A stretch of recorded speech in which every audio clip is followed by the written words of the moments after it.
going to talk about the Gigagas. So we have Roman and Danny walk us through a bit through how we're gonna basically solve scalability, scaling, performance, and all that. Give it up for Roman and Danny. Click. 1, 2? Yeah. Okay. This is the Gigagas talk. All right.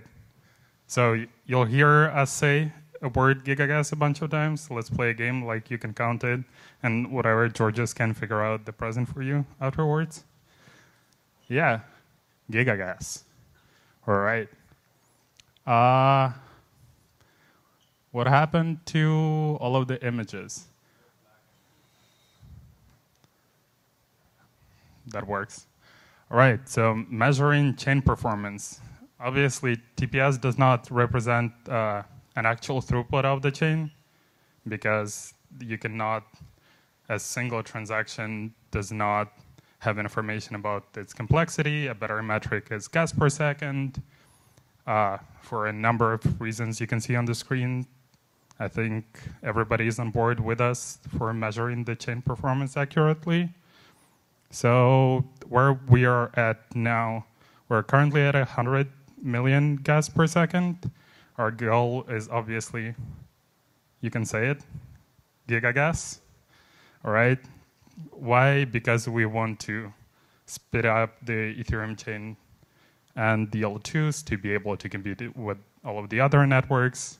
And the main bottlenecks are execution, mostly in historical context, because syncing an archival node, if you look at the chart, most of the time is taken by execution. The state root, obviously, we've talked about state commitment, and we will talk about state commitment a lot. The blockchain tree, this is the special abstraction in our code base that is tracking the unfinalized blocks. And database commits in hot path, and we'll tell you later how we address that. All right, so perf, what do? And Danny will talk from here. All right. So one big bottleneck in the current state of the node is that we are spending a lot of time in execution. What does this mean? It means that we are no picture. Yeah. It means that we are spending a lot of time in the EVM interpreter. So how brief rundown on how the EVM works is that you have some bytecode, which is unstructured list of instructions, just raw bytes that an interpreter will load up when a transaction gets called, when a transaction gets sent, and this will step through every single instruction, execute it, evaluate it, do some bookkeeping, and then go to the next instruction or jump to somewhere else in the program.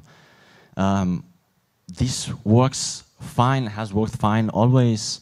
The problem is a lot of time is spent just bookkeeping and in the interpreter stack manipulation, which is essentially just moving variables around to satisfy the requirements of the EVM, which is generally like avoidable by, instead of interpreting the bytecode, you compile it down to native code using an optimizer, which will essentially remove all of that overhead of the stack manipulation. So this is essentially what RevMC is. Instead of taking a bytecode and executing each instruction one by one, we first analyze it, we determine some basic like structure of the program. For example, we check for static jumps so we can have a nicer control flow, and some other analysis passes for like more optimizations. But this is essentially what it does: is you analyze the bytecode, you emit some internal intermediate representation, which is in this case LVM, And once you optimize it using LLVM, you can emit native code, which you can then run just normally on your CPU. The point of this is that it's a 100% replacement of the interpreter. You can essentially, the way it's implemented is you just, instead of calling the interpreter with a bytecode, you pass it on to the compiler. You can just-in-time compile it, or you can compile it ahead of time into an object file, which you then load at runtime. And then this just completely replaces the interpreter. So we measured this initially a few months ago when we released RevMC. We have great improvements, up to 20x for simple programs which are very computationally heavy, like Fibonacci in this case, but also up to 2x in normal contracts like Reth. For example, other ERC20s also measure about the same. We also tried running this on a node on Reth. However, the improvements weren't really that substantial because also of other things which Roman will talk about later. And so it might not be a very compelling use case for L1 execution, but on L2, where maybe you have a lot of system contracts which run on every block, a lot of computationally heavy contracts, this could be a substantial improvement. So the EOF, which is the EVM object format, not actually Ethereum. I discovered this recently. I guess it's more part of the EM, so it makes sense. But essentially, this is an improvement which will be most likely included in the next hard fork. This, I won't go too much into detail. This is a nice graphic that Dragan, which unfortunately could not make it today, made. Essentially, it's a nice quality of life improvement for compiler developers, but also for nice performance improvement for also our key use case and also the interpreter. So in general, how jumps are executed right now, which we call the legacy bytecode compared to the EOF bytecode, which will happen, like it's not live anywhere currently as far as I know, but essentially how jumps work is that dynamic jumps, all the jumps in the EVM bytecode are dynamic, which means it takes in a stack item and jumps the location that's specified by the stack item. This is not great for static analysis tools because you cannot determine the control flow of the program necessarily. And also, it's not very performant in the compiler use case, so in RevMC, because you have to generate a massive switch table over all the jump destinations, which has to be evaluated at runtime, and this obviously inhibits all of optimizations and makes the control flow very complicated. Another use case, so essentially what EOF does is that it removes dynamic jumps. It makes all jumps static, meaning the jump destination is an offset that's encoded directly right after the instruction. So all tools analyzing the bytecode and also RevMC can make use of this to have more information of the program at compile or deploy time. Another major improvement is that instead of having one big long list of instructions in the bytecode, you have code sections which essentially are their own simple functions which can call into each other and then return just as a normal program that runs on your CPU. This obviously also helps for compile times because instead of passing one massive 100,000 lines of code to LLVM, you can like split it up into multiple functions, just like a, just like when compiling a Rust program or a C program with Clang, which helps a lot, helps the optimizer a lot to produce better code and also faster. And in general, mostly thanks to removal of the jump desktop code, because all jumps are static, so the analysis can be done at compile time. You have a lot less bookkeeping, a lot less instructions. I believe it was like up to 20% less code size on some popular contracts. This means that obviously it compiles faster, and also this also helps the interpreter to have to be more performant because there are less instructions to execute. These are just some of the improvements that ERF brings. Won't talk about the instructions, but yeah, that's about it. So on the other side, I've talked about how RevMC helps you achieve more performance with a single EVM. On the other side, we can execute multiple EVMs in parallel. So this has been in the talks for a while.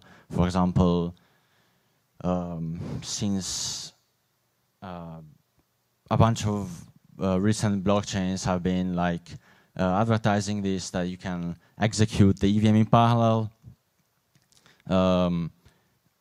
The main reason this hasn't been done on EVM more recently is because there are a lot of roadblocks to it. Won't go too much into detail, but essentially the main algorithm that is used and is modified is called BlockSTM. All it does is defines a set of read and write sets that are computed once executing all the transactions in parallel, and then if you have any conflicts, you have to re-execute them to essentially achieve the right execution, because transactions are generally thought of as sequential, but if you execute them in parallel, you may get some conflicts, so you have to somehow fix them. So this has been done in the EVM because also of the Coinbase problem, where essentially each transaction has to will send a certain value, a certain amount of ETH to the block Coinbase, which is a single address. So this essentially makes all transactions depend on each other. However, this has to be handled separately as a special case, which increases complexity in the whole algorithm. So not going too much into details, but there's a talk later today by the Rise people, which will talk about the PEVM, which is I believe mostly working EVM, parallel EVM implementation using also Revm, which eventually will probably make it into Reth, or anyway can be used as a Reth implementation of the EVM. So we've talked about EVM improvements, running EVM in parallel, but one of the other half of the EVM execution is essentially spent in storage and doing I/O and reading and writing to the database. So this is more specific to Reth, but applies to also all clients, is that the current databases have a lot of may have like some hacks, or not be very optimized for the EVM use case. For example, MDBX is a general purpose database, but we used to use it for all data. We've discovered that it's not a great use case for EVM, because there's a lot of overhead for like fetching data, and also there's a lot of hacks. MDBX in specific is also a big pain for us because it's written in C in one single 25K lines of code file. We have to interact with it with FFI, auto-generated bindings, not a great API, and also the fact that it is mem-mapped, which has been discussed a lot recently. There's this great talk, are you sure you want to use mmap in your database management system, which kind of shits on it for 20 pages or something. So yeah, so mmap might have a lot of problems, has a lot of problems with the EVM use case where like you have a ton of data that cannot necessarily fit into memory, so that's causes a lot of performance issues. Another use case for changing a database is that current implementations don't use IO ring or other types of async IO. These are future performance improvements which may look into like changing the database or writing our own. Another way, instead of like replacing the entire database, we could just like, as we've done with static files, is that you split the data into multiple databases. For example, using a tridb only for the state and then B-tree for the rest. Currently, we're only using a B-tree MDBX for most of the data, and the historical state is in static files, which has granted a lot of performance improvement, and we might look into doing more of this. And now I'll hand it over to Roman. Yeah, let me overtake the spotlight. All right, a little hint for everybody who's been keeping track. We have like 3-4 Gigagas mentions. We'll crank it up from here. 4, okay, cool. Additional bonus for a person who will take the live stream and will crop all of the Gigagas mentions and do like a counter, you know? Like Georges will come up with some nice present, I'm sure. All right, and one more thing on the parallel EVM. There is one question of how to actually execute in parallel. There was another question of how to communicate it trustlessly between your peers. And we highly recommend the blog from our teammate Dragon, which is linked right here. You'll probably get the link to the slides after the presentation. And yeah, a little recap. What's keeping us from Gigagas? Sequential execution, I/O. What else? Well, interpreter. And the fourth one is state commitment. All right. One thing that we have talked about and has been our biggest grievance is state commitment. The problem with state commitment that it is a sorted hexary trie, and it is very difficult to find new approaches of how to parallelize it. But we did find one recently, which is actually MPT is a trie of tries. So technically what you could do is when you've gathered all of your state updates from the block, then first you can compute all of the storage roots in parallel, and only then you recompute the state root for the whole account trie, and that brought us up like 2-3x improvement in the state root computation.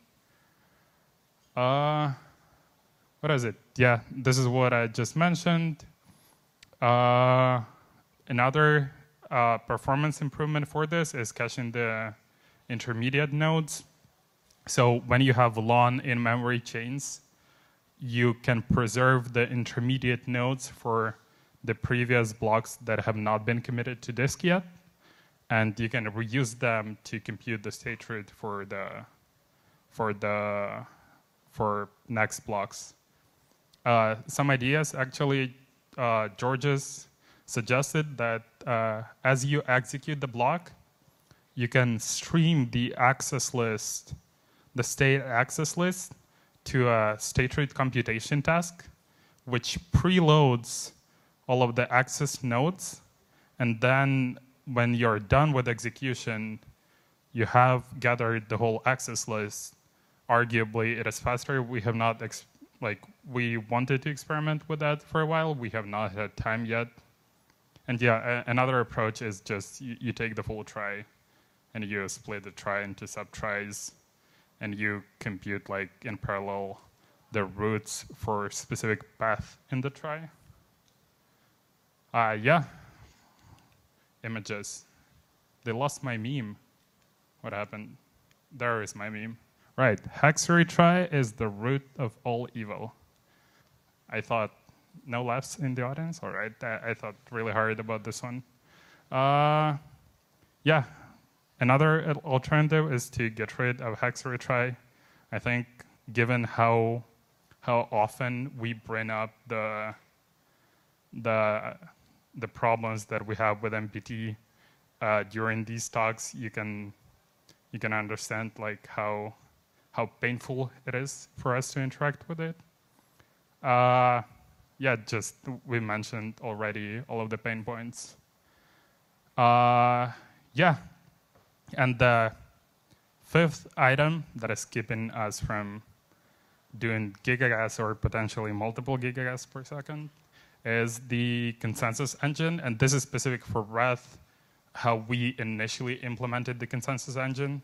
And the initial problem was that on FCU, on fork choice update, when you actually advance the chain, we have always persisted all of the data to database, and the commit added 100, 200 millisecond additional latency that is actually unnecessary. Yeah, just quick shout out, consensus engine revamp is a joint effort by Matt, Dan, Feta, and I, and we'll hopefully release it in production mode really soon. It's a really great improvement. I hope people will like it and will run Gigagas chains. Another great improvement with the consensus engine rewrite is that we now expose a more configurable interface, because consensus engine is the main driver of the node, but the only driver that we have built in right now in Reth is beacon consensus, but it doesn't have to be only that.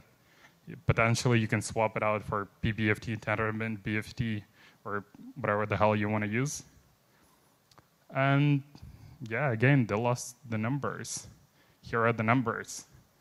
On the left is the FCU latency that is currently on main without the rewrite.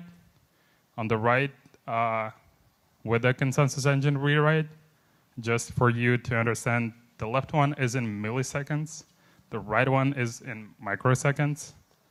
Yeah, quick round of applause to the team who worked on this. This is really impressive.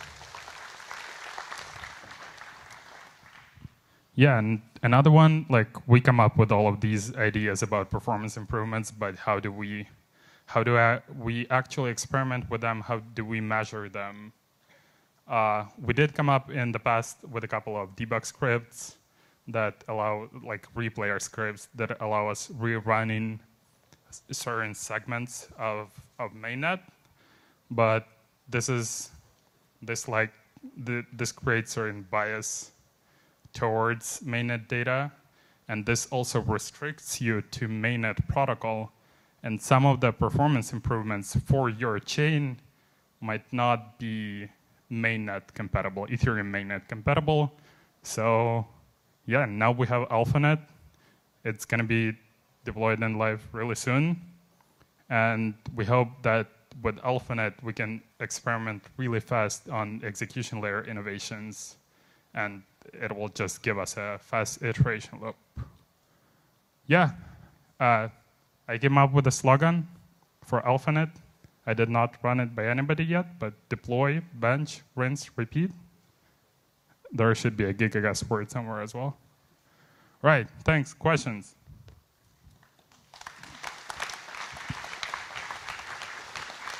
Thank you, Roman and Danny. This is a lot of work and probably the most important work because the SDK will not matter otherwise. So we'll start. Yeah, thank you guys. Super interesting work. I'm going to be this guy. I'm going to ask the same question as I did previously. I'm very curious about what do you think the new things that this will open, like what are going to be some innovations that are going to be enabled by having this Gigagas. And I'm also curious about state bloats. And by the way, you said Gigagas 12 times, so you can send me like 21 million BTCs, and I would be okay with that. Thanks. Okay, Georges will expense it. All right. Yeah. You got a deal. Can you formulate the question a little bit more specifically, not too broad? Okay. Why does Gigagas matter? Yeah, why does Gigagas matter? What is it going to enable? And state bloat. I'll admit the state bloat part. Just why the performance of the chain matters. First of all, it's UX. Like you don't want to just have users sitting there and waiting for their transactions to get confirmed for forever. Second of all, you know, like we're the only application for blockchains that we did right now are only or are kind of limited to financial applications. What we would be really excited to see is more gaming applications, you know, where the state is persisted to chain. Yeah, it just you cannot support like the next billion users on a 1 megagas chain. Hey, thank you for the talk. Right here. Quick question on REVMC. In regards to the compilation to LLVM-IR, does that change my debugging toolchain? Like, do I have to switch my debugger? What does that look like in terms of that support? And is there a guarantee? What guarantees are there in terms of like the assembly code versus the EVM? Yeah, right. So essentially, it's just a complete replacement of the interpreter. Do you mean debugging like with Foundry or? Yeah. We could integrate in Foundry. The problem is that there are some hooks missing. Or for example, like we internally use the Revem interpreter in Foundry for doing our stuff like cheat codes. Some of that, like you wouldn't be able to get like maybe console logs or something like that because it uses Revem on-step functions, hooks. But essentially, most of it should work. Like, for example, like calls and logs, and mostly should work. Yeah. Gotcha. And then in regards to doing those like cheat codes, would that be on the LLVM side, or would that, if I wanted to hack on that? As I said, it should mostly work. We haven't tested it. Essentially, all you would have to do is replace the EVM runner with RevMC, or with a RevMC handler that either cheats or loads it from disk. And yeah, it should be like the exact same gas cost, exact same semantics, yeah. Thank you.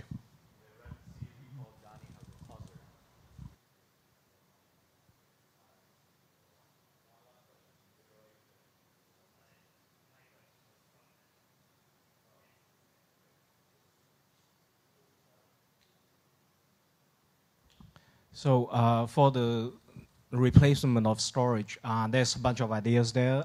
So what have been tested already, and what were some preliminary results?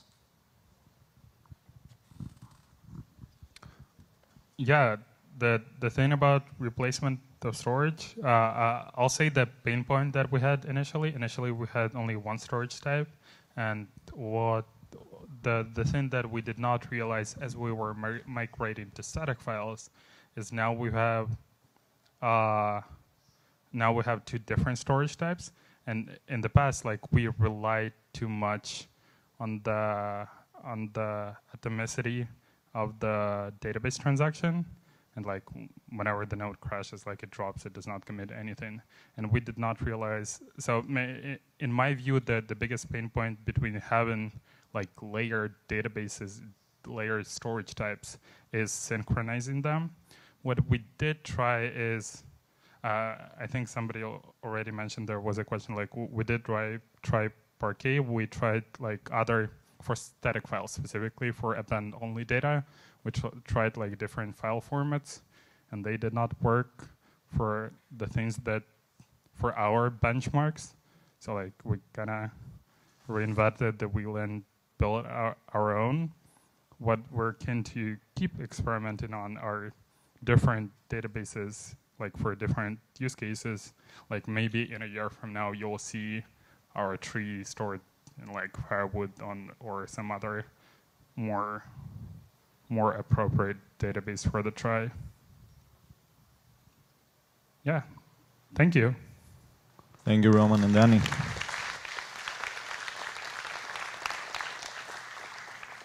All right, so next up we'll have